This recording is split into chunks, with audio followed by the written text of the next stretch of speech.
দিন নাহলে ফেটে। এই যে আর মাছ প্রচুর প্রচুর ফাটে, জানি না কি হবে। আর এই যে মাছগুলো করবার জন্য এই যে নিয়ে নিয়েছি এখানে টমেটো, আলু দিয়ে করবো অ্যাটলিস্ট, আর পেঁয়াজ কুচি বেশি করে নিয়ে নিয়েছি। চলুন মাছগুলো আগে ভেজে নিই, অ্যাটলিস্ট ভেজে নিই। যা দুরবস্থা হয়ে আছে জানি না কি হবে, মাথা ফাটাফাটি হয়ে যাবে এই আর কি। ঢেকে রেখে ভাজবো। আর বড় গ্যাসটা শেষ হয়ে গেছে, এবার ছোটটাই করছি, একটাতে করছি, খুব অসুবিধা হচ্ছে। যাই হোক, গলা ঠিক হচ্ছে না।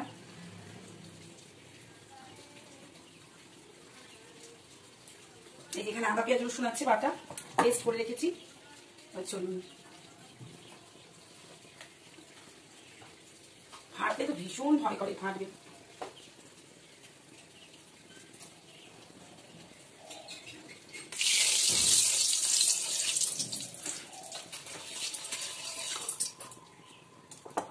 কত বেশি হবে,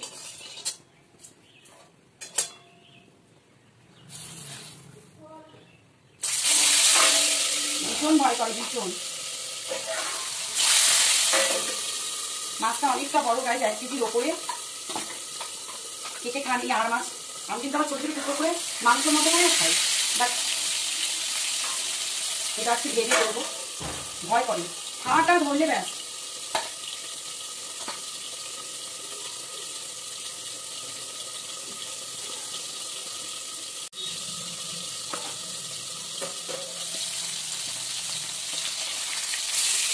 দেখুন কি পুরো শক্ত হয়ে গেছে মাছগুলো, দেখুন ভীষণ ভয় করে। ফাটলে ঘুম আসবে,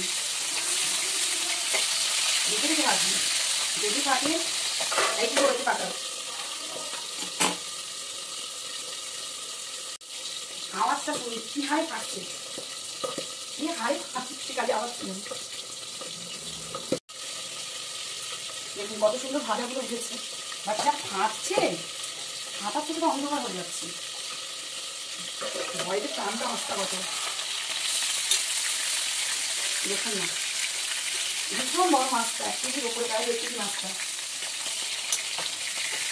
আর মাছ এমনিতে দেখেছেন কি খাচ্ছে, আর মাছ চিঠিটা মাছ ডিমগুলো মানে আর দিঘা তো বুঝতে পারি না কোনটা আর কোনটা দিঘা, আজকে সেটাই বোঝা যাচ্ছে যে ফাটছে ভীষণ। মাছ টাছ সব ভাজা কমপ্লিট পুরোপুরি, এইবার মাছটা রান্না হওয়ার পালা।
মাছ ভাজাটা তেল কড়াটা নিয়ে দিচ্ছি। তারপর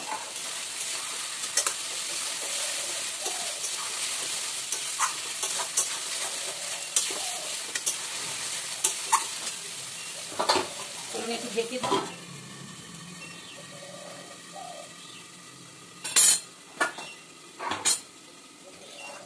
এই যে মাছের মাথা সব ভাজা হয়েছে।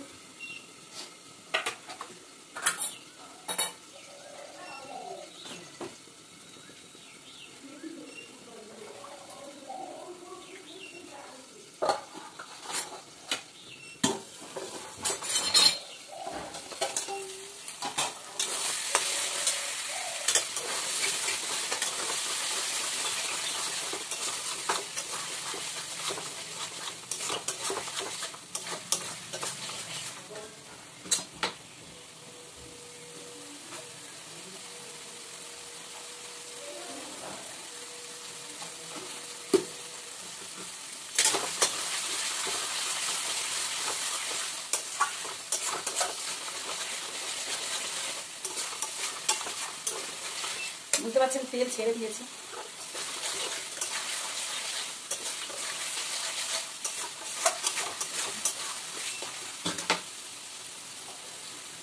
আলুগুলো দিয়ে দিলাম।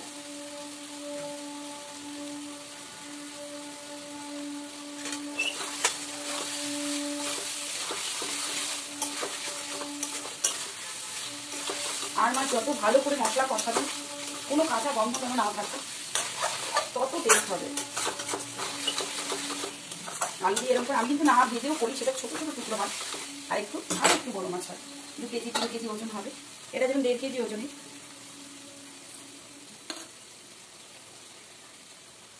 বুঝতে পারছেন কিনা জানি না, আমার রান্নাঘরে আলুটা একটু কম, যেহেতু ছোটো গ্যাসটায় বড়ো গ্যাসটা ইয়ে হয়ে গেছে। এখন আমার এখানটা থেকে আলুটা, আমার এখানে থাকলে আলুটা ভালো পড়ে, বাট আলুটা তো এখন আর পড়ছে না।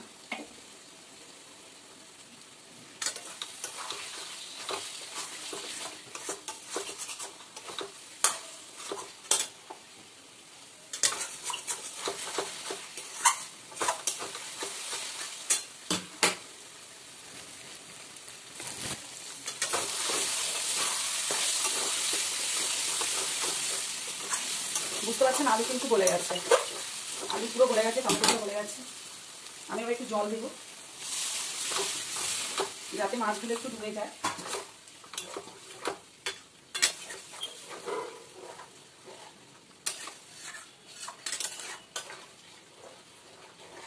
আমরা কিন্তু গামা খাই, একেবারে শুকনো খাই, বাট আজকে যেহেতু ভেজে নিয়েছি, এটার টেস্ট আবার অন্যরকম।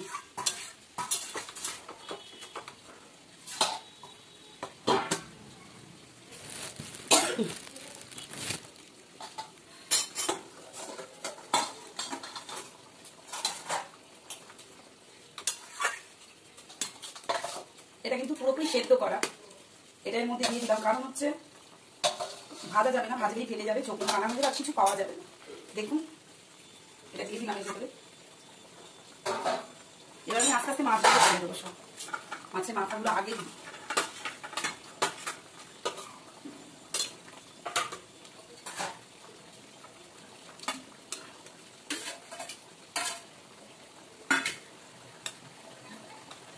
বুঝতে পারছেন মাছগুলো কিন্তু খুব সুন্দর।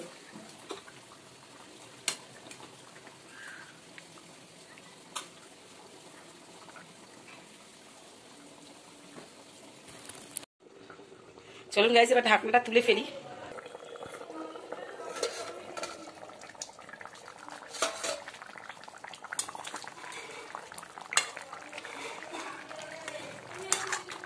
এই তরকারিটা আলাদা টেস্ট, একদম আলাদা টেস্ট। চলুন এতে কিন্তু আমি একটু ধনে পাতা দেবো, আর কিচ্ছু না, কোনো গরম মশলা কিন্তু আমি দিইনি। আর মাছ বলে গরম মশলা কোনো গন্ধ নেই, বুঝতে পারছেন পুরো ফ্রেশ। আমি গরম জলে ধুয়ে রীতিমতো ভেজেছি। আর যদি গরম জলে আমি যদি না ভাজি, তাহলে ওটা কাঁচাই রান্না করি, সেটা এর থেকে আরও বড় মাছ টুকরো টুকরো করে নিই। চলুন গাইস একটু ধনে পাতা দিয়ে দিই। এটা আমার গাছের চাষ করা ধনে পাতা, এর আগে বলেছি, নিচে চাষ করেছি, এখন মানে ফুল হয়ে আসছে, আর বেশি দিন চলবে না আর কি। দারুণ সেন্ট, ভীষণ সুন্দর সেন্ট। চলুন তরকারিটা নামিয়ে নিয়ে আসি, আপনার সাথে থাকুন। চলুন গাইস আমার তরকারি একদম রেডি, একবার এইভাবে করে খেয়ে দেখবেন। আমি কিন্তু এতে জিরে ধনে কিচ্ছু দিইনি, দেখবেন ভীষণ টেস্টি লাগে, ভীষণ টেস্টফুল। চলুন, আমার ভিডিওটা ভালো লাগলে একটা লাইক কমেন্ট শেয়ার করবেন, নতুন বন্ধুরা সাবস্ক্রাইব করে অবশ্যই পাশে থাকবেন, আর বেল আইকনটা পুশ করতে অবশ্যই ভুলবেন না, এবং অল বাটনটা হিট করতে। আমিও আপনাদের পাশে থাকি অল টাইম, সব সময়ের জন্য আপনাদের পাশে আছি। I love you all. চলুন।